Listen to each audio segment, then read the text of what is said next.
50 years ago, in 1972, there was a girl named Hannah Mae, only 18 years of youth.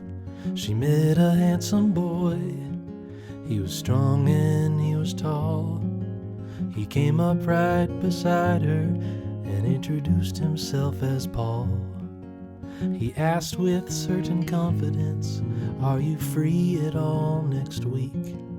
And as she fumbled to say yes, she felt his breath upon her cheek. So when they did agree, in a day they finalized, she felt the whole world open up, and a tear came to her eye. She was happy to be seen and ready to believe in what he could be.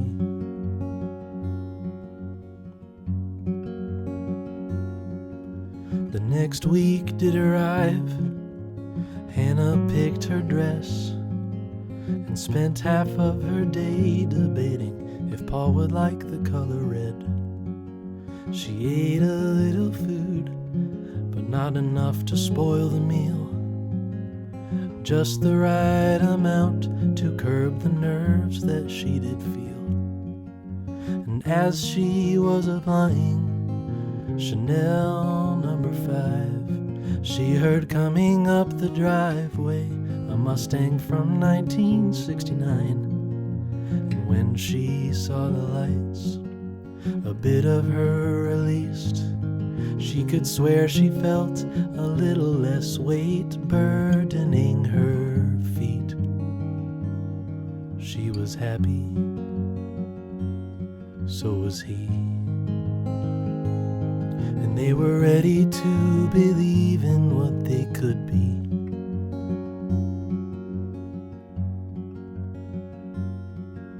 With menus opened up and cherry wine on her lips, Paul reached out his hand and ushered her to take a sip.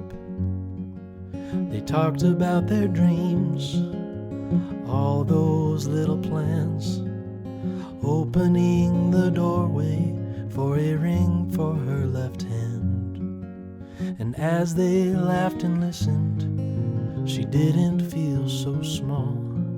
She began to sense a little voice that was whispering for Paul. And when the check arrived and they finished up their food, Paul said, "Listen, Hannah, let me show you a place with a nice view." She was happy and agreed, looking at some more time in the city.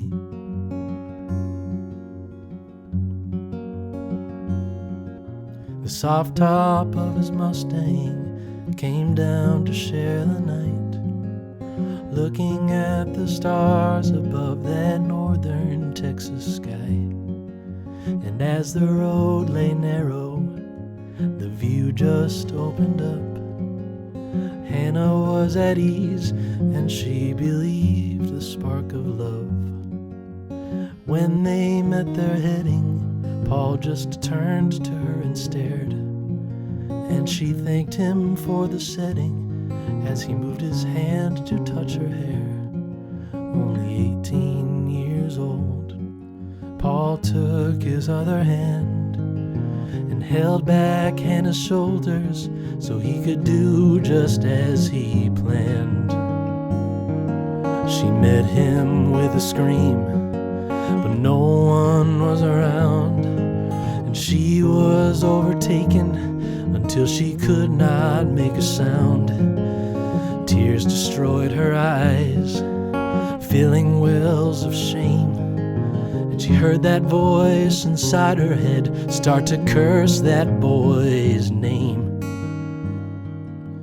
And when at last she fainted and Paul had had his way, she woke up beside her house into a cold and empty day. She was angry and confused. love she thought she felt turned into innocence to lose. Several weeks had passed.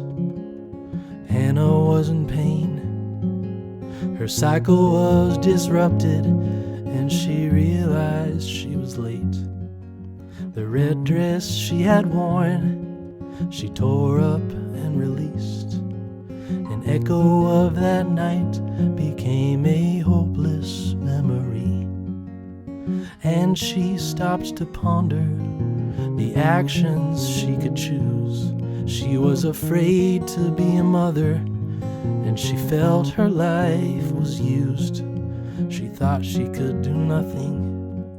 She was putting on more weight when she found a group of people who said they could rid her of this fate.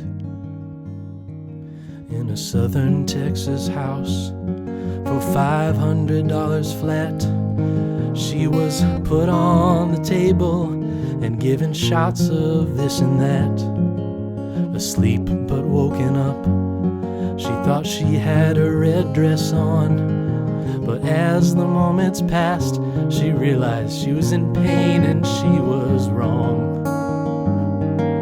The people tried to save her, but there was nothing they could do. And when she saw the lights, her weight was lifted from the room. And life that day left not one body but two. And so it was the way of things in 1972. 50 years ago.